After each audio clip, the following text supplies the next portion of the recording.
साहब साहब मुझे मदद कयो। अदा छाचो है इतरो परेशान तो लगी एड़ी मदद कयूं तुझी। साहब मुखे कुछ पैसा खपन, मुझे पुट जी तबीयत सही कोने, उनके मां अस्पताल वठी वेंदम। इच्छा तो करी शायद पैसा ना देना हिन के पेशावर फकीर आहिनि, हिन जो पेशो आहे इहो।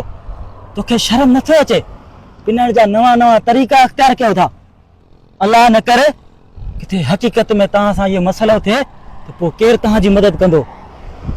साहब मुझे बच्चे की तमाम हालत खराब है, खुदा के वास्ते मुझे मदद कयो। यार साजिद मदद कयूंस था, वो ॾिस न बेचारे जो पुट वाकई तड़पे पियो। यार शायद तू को सफ़ा बेवकूफ़ आहीं। कंहिंजो खीसो कटिजी वेंदो आहे ऐं कंहिंखे किराए जे लाइ पैसा खपनि, ही हिननि जो ढंग आहे। हल हल पाण हलूं था, छॾीस। साहब साहब मुझे मदद कयो साहब। साहब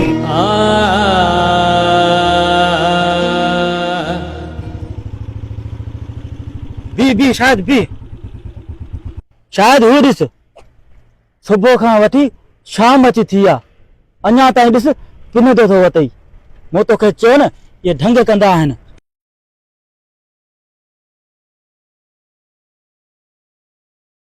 अदा छा ॻाल्हि आहे, सुबुह खां वठी शाम थी वई आहे हली, तू अञा माण्हुनि खां पैसा घुरंदो पियो थी। छा तुंहिंजे पुट जे इलाज जा पैसा पूरा कोन थिया आहिनि अञा? साहब छा क्या मजबूरी आन। अहिड़ी कहिड़ी मजबूरी आहे जो सुबुह खां वठी तूं माण्हुनि खां वठी थो पिनंदो? हाणे त तुंहिंजो पुट बि सही थी वियो आहे, हलियो ॾिस कीअं सुकून सां सुतो पियो आहे। हाणे त तोखे हुनखे अस्पताल वठी वञण जी बि ज़रूरत न आहे।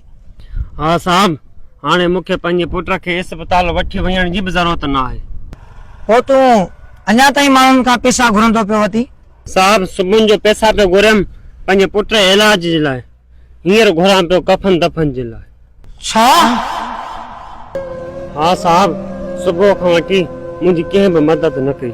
मुंहिंजे पुट बहादुरी ॾेखारी काफ़ी टाइम खां वठी तड़पंदो रहियो ऐं तड़पी तड़पी मुंहिंजे नज़रनि जे साम्हूं मरी वियो ऐं मां हुनखे न बचाए सघियुमि।